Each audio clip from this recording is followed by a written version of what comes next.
In my last video, I showed you how lamps fit into my smart home, and how our focus on home design forces us to think differently about smart lighting, and specifically smart bulbs. Today I'm reviewing the smart bulb that I put into those lamps, the Aqara T2. It promises reliable performance and all the color that you could want, but let's see if it delivers. Hey, I'm Robert, and Oconee Smart Homes exists to make real homes more convenient, accessible, and safe with smart home technology. We serve real customers right here in Oconee County, Georgia, but this channel is for anyone who wants to make a simpler, smarter home. This is part 2 of my smart bulb series. If you missed part 1, I talked about how lamps and smart bulbs make a great pairing, but some pitfalls to avoid. This review is going to focus on the features of the Aqara T2 and whether it's the right fit for your home. Out of the box, the Aqara T2 looks like a normal LED bulb, nothing flashy. But this thing is feature-rich.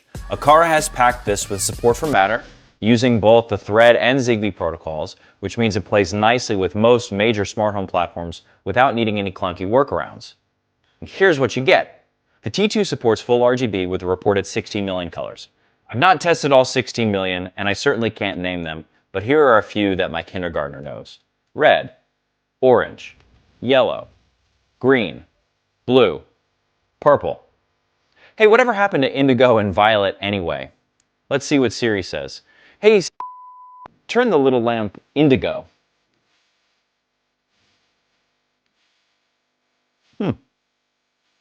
Now for the white tones. T2 supports a wide range of warm to cool whites for circadian lighting, from 2000 Kelvin all the way to 9000 Kelvin. This is some of the largest range available in the market. Brightness goes up to 950 lumens, which is great for a lamp or a mid-sized room. And it has dimming as well.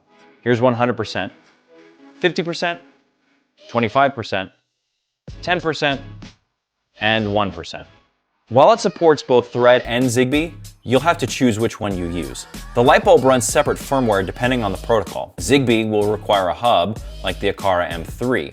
Thread only requires a Thread border router, which can be a number of devices like a HomePod Mini or also an M3.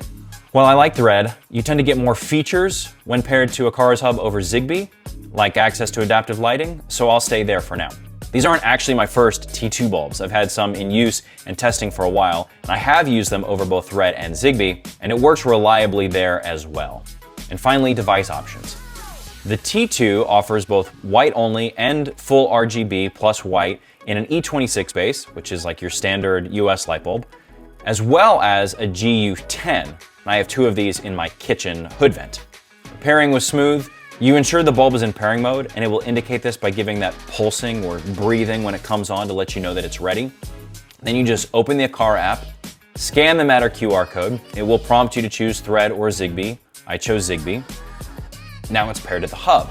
So I have it connected to Aqara's app first. Then through M3's Matter support, I have it paired to Apple Home and Flick using Matter's multi-admin feature. In all cases, it is connected quickly, the bulb has shown up ready to use.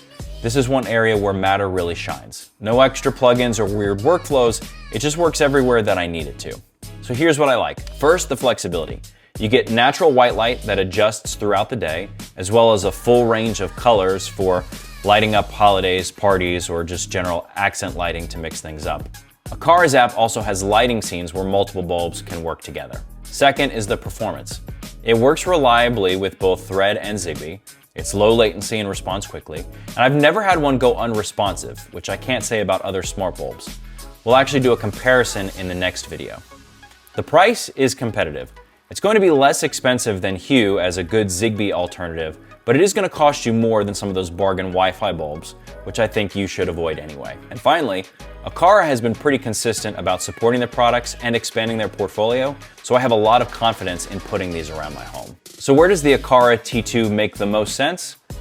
I think lamps, accent lighting, bedside tables, or anywhere that you want both function and a bit of flair. It's less about replacing all of your home's lighting and more about enhancing spaces where smart bulbs shine.